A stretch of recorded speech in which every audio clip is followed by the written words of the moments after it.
Continuando aqui a nossa série nesse painel, agora nós vamos ter uma palestra a respeito da proteção de dados pessoais no Brasil e no mundo, mudanças decorrentes da GDPR e LGPD, com o Dr. Adriano de Assis Mendes.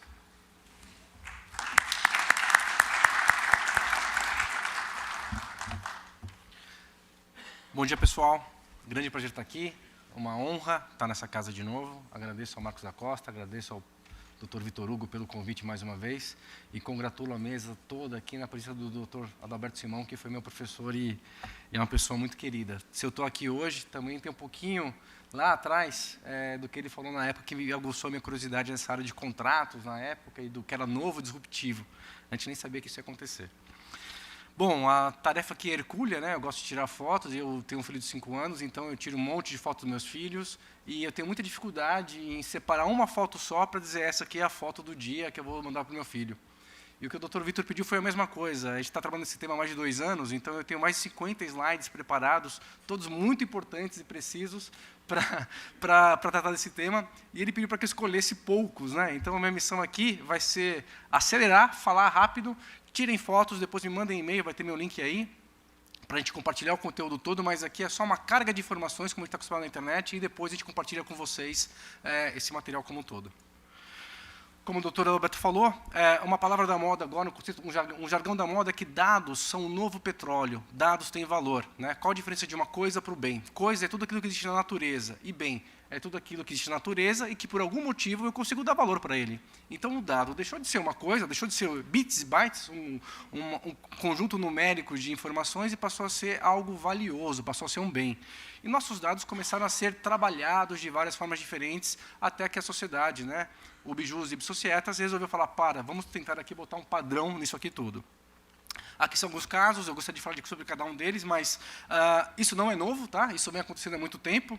Detalhe aqui a ação do Banco Inter, em que o Ministério Público do DF pediu uma indenização de 10 milhões de reais, um vazamento de dados anterior que gerou 11,2 milhões de dólares de indenização em acordos, a loja CIA, que recentemente chamou pessoas para uma entrevista de emprego, e quem participava da entrevista de emprego já saía de lá com cartão de crédito aprovado, recebendo a sua casa, né?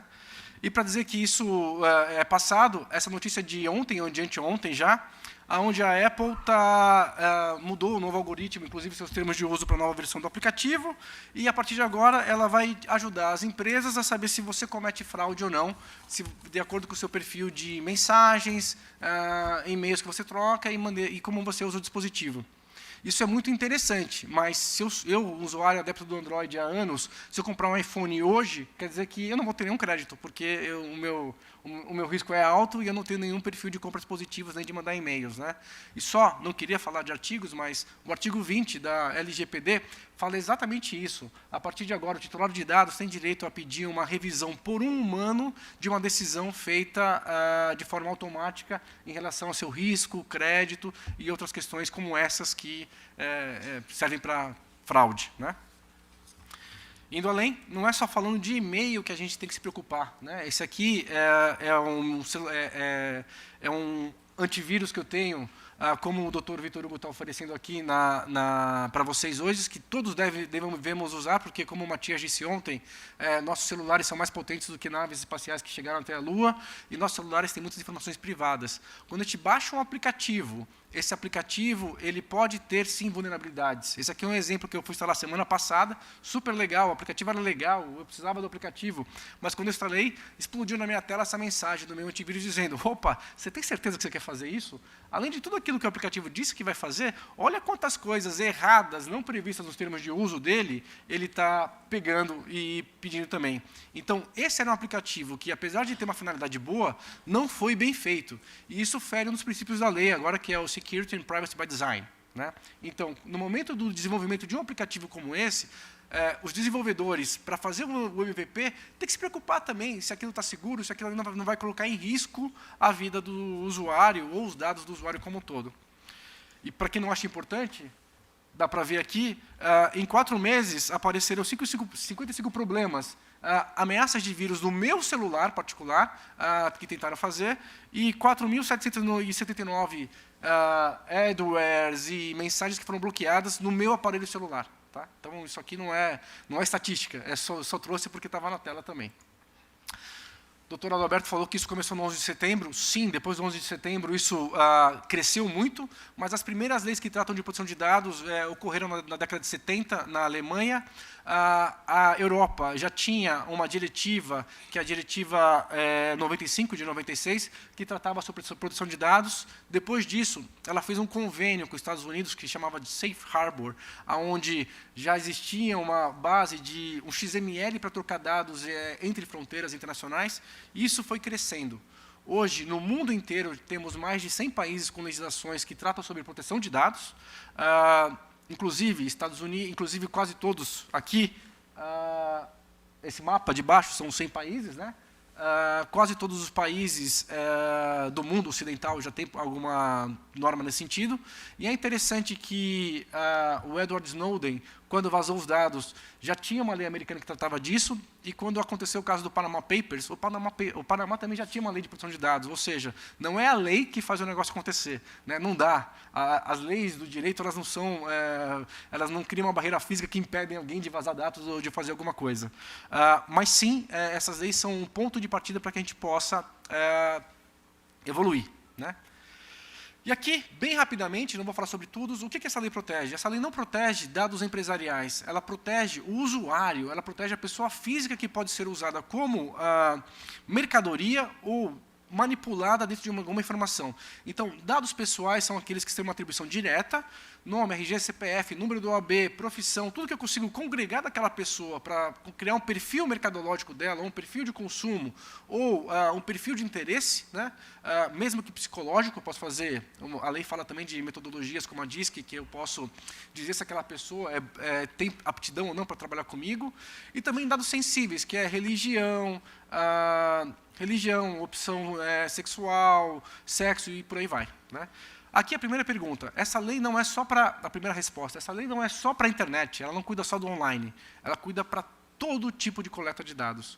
Desde o currículo que eu recebo na portaria do meu prédio e classifico e armazeno, até o cadastro do meu funcionário, que eu vou saber o sexo, a idade, o sindicato que ele está participando, né? Então, eu vou ser obrigado a me adequar, independente do meu porte, porque se eu tenho alguma pessoa física que trabalha para mim, ou se eu vendo para alguma pessoa física, ou se eu sou um site que coleta informações, e essas informações são sobre política, religião, algum gosto específico, isso sim é aplicável para mim de uma forma geral. Aqui eu tentei montar uma pirâmide, onde tudo é importante, mas a base disso, que mudou na lei, é que agora eu não posso mais fazer algo para, desculpe meu francês, mas para inglês ver. Né? Eu tenho que tomar muito cuidado porque o controlador, aquela pessoa que está coletando esses dados, ele passa a ser responsável por isso. E não dá mais para dizer o seguinte, é uma pena, vazou. Um dos objetivos dessa lei é evitar que vazamentos que sempre ocorreram e que não é uma lei que vai dizer, não é uma lei que vai impedir que eles ocorram, passem agora a ter uma política de tratamento também para avisar os usuários que aqueles dados estão vulneráveis ou correm risco de serem acessados. Se alguém te mandasse um e-mail hoje dizendo que uma compra que você fez semana passada pode ter sido alvo de um ataque hacker e que seu cartão pode ter sido acessado, o que você faria com isso? Seguramente você iria ou trocar o nome do cartão ou verificar com mais detalhe a sua fatura. Agora, se isso não acontece, você pode descobrir depois de 6 meses, 1 ano, que tem um débito ali que você não reconhece, mas é tão pequenininho que você desconfia que foi alguma compra que você fez online. Então, avisar o incidente é um dos resultados mais benéficos que uma lei como essa trouxe. Aqui são os direitos dos titulares, né? Então, basicamente, o que aconteceu antes foi o termo de uso não pode mais obrigar a que eu venda a minha alma, como a gente tinha antes, né? O termo de uso não pode mais obrigar que aqueles dados sejam da empresa, que a empresa possa fazer o que quiser para sempre. Agora, o usuário, o titular dos dados, ele tem alguns direitos que prevalecem em relação aos interesses da empresa. Como nós já tínhamos o Código de Defesa do Consumidor, agora nós temos uma outra lei em paralelo, que vai trabalhar junto com isso, que vai ajudar a gente a dizer, olha, eu não quero mais ter uma relação com você, então, por favor, exclua os meus dados. Ou, por favor, corrija meus dados. Ou, por favor, nunca mais me procure. Até então, isso não era possível, né? E aqui, deixa eu ver se eu consigo falar disso aqui. Os pontos importantes que eu tenho aqui são A primeira coisa, né, é o privacy by design, né? Como depois a gente está falando de multas, como depois a gente está falando de sanções e uma série de procedimentos, eu não posso mais fazer eu sou uma startup, mas eu não posso mais fazer um MVP a qualquer custo e depois que der certo, só depois que der certo, que já tiver um número considerável de usuários, me preocupar com a segurança. A segurança passou a ser um pré-requisito de qualquer aplicação que colete e armazene dados, né? E também a variação das sanções, multas, ou mesmo uma penalização que chega a 50 milhões de reais no Brasil e 20 milhões de euros na Europa, elas são muito mais baseadas no que eu fiz antes, na gravidade disso, do que só no estrago que foi feito, né? Por quê? Ninguém aqui, ninguém que trabalha com essa lei, com o GDPR, acha que o mundo vai ficar mais seguro por causa da legislação, né? Temos também aí a legislação de terrorismo que serve para punir quem tenta fazer isso, mas ela não resolve o terrorismo como um todo. Mas, se a empresa conseguir comprovar que ela, desde o primeiro momento, estava preocupada com a segurança, que ela investiu em segurança, que ela tinha políticas de uso, políticas de segurança da informação, que os dados estavam segregados, identificados, que ela tinha um encarregado da lei, que é o DPO, encarregado de proteção de dados, que é o DPO, para fazer isso, que sempre respondendo da forma correta, mesmo que haja um dado que seja vazado, o dano dessa empresa vai ser menor do que uma empresa que não tomou as cautelas. Por quê? A ideia dessa lei, puxando o espírito da Europa, é que seja um caráter punitivo e que a gente crie um novo padrão no mercado, onde eu não posso fazer as coisas sem um consentimento, né? Eu não posso fazer as coisas para meu benefício próprio.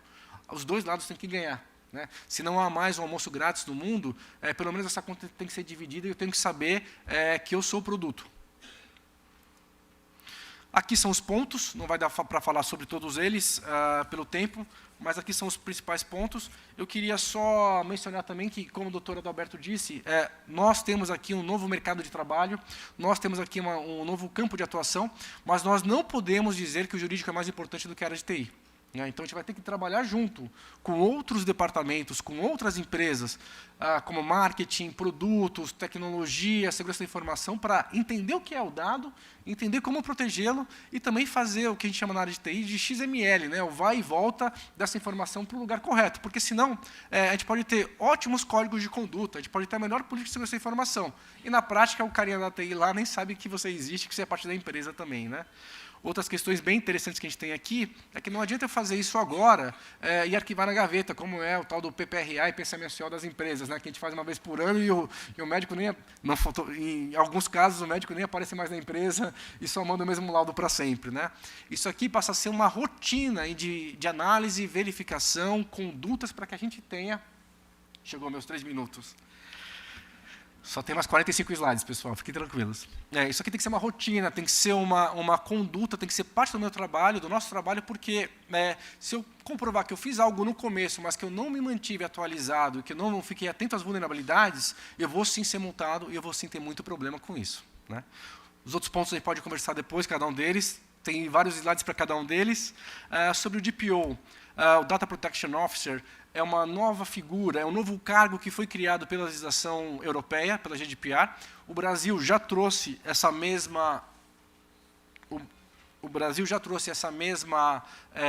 figura. Aqui nós chamamos de encarregado de dados pessoais, cuja função é coordenar toda a equipe interna, saber aonde estão os dados e fazer o reporte disso para a agência nacional, a autoridade nacional, o Conselho Nacional, que ainda será criado, espero que da forma correta, e com os usuários titulares dos dados que requisitarem alterações, correções ou exclusões de suas bases, né? Então, essa pessoa, como é o ombudsman, passa a ser responsável por ser uma pessoa física, interna, CLT, ou não, pode ser um contratado, pode ser até um advogado, ela passa a ser responsável a ser a porta de entrada. Por quê? Para evitar aquele looping eterno de você querer alguma coisa e ninguém saber quem é o responsável. Então, a lei determina que você tenha alguma pessoa que diga sim ou não, né? E essa pessoa tem que ser identificada desde o primeiro momento no termo de uso, né? Ou departamento, ou como acessá-la. Esse aqui de baixo sou eu. Eu falei que o fotógrafo conseguiu diminuir minha barriga, mas ele não conseguiu botar mais cabelo em mim, né? Essa é uma matéria da exame que saiu há pouco tempo, onde isso já tem sido visto como uma profissão do futuro. Então, aqui, de novo, aos estudantes, tem o mercado, Vamos estudar para que isso, façam os cursos dessa área de segurança também, para que a gente possa competir de igual para igual com os outros players, que são as pessoas de segurança da informação, que também podem chegar nessa mesma posição, né? Pode não parecer, eram 18 meses quando a lei foi promulgada, já não são mais. Essa lei vai entrar em vigor no dia 16 de fevereiro de 2020, é um domingo, e no dia 25 de fevereiro é o Carnaval, né, de 2020. Então, eu já estou avisando minha mulher que em 2020 a gente não vai fazer nada muito grande nesse Carnaval, porque é esperado, no perfil do brasileiro, que isso seja o novo bug do milênio, né? Tem muita coisa para acontecer. Pode não parecer, mas, por favor, orientem seus clientes a já começarem a rever tudo isso. 1 ano e meio é muito pouco. A Europa tinha uma legislação de 96, que foi reformulada em 2016, e ela deu um vacatio legis de 2 anos para que isso entrasse em vigor. Nós não temos uma previsão como isso é uma obrigação legal nova para a gente, e o nosso vacatio legis foi menor do que o vacatio legis de um país já de desenvolvimento que já tinha isso, né?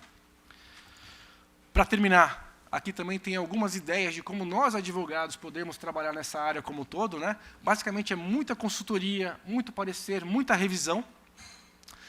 E, para quem quiser, aqui tem um QR Code, é só baixar, é só entrar em contato comigo que eu mando para vocês esse material. Muito obrigado, um prazer estar aqui, espero poder ter ajudado vocês. É sempre legal falar de um tema que a gente é apaixonado também. Obrigado.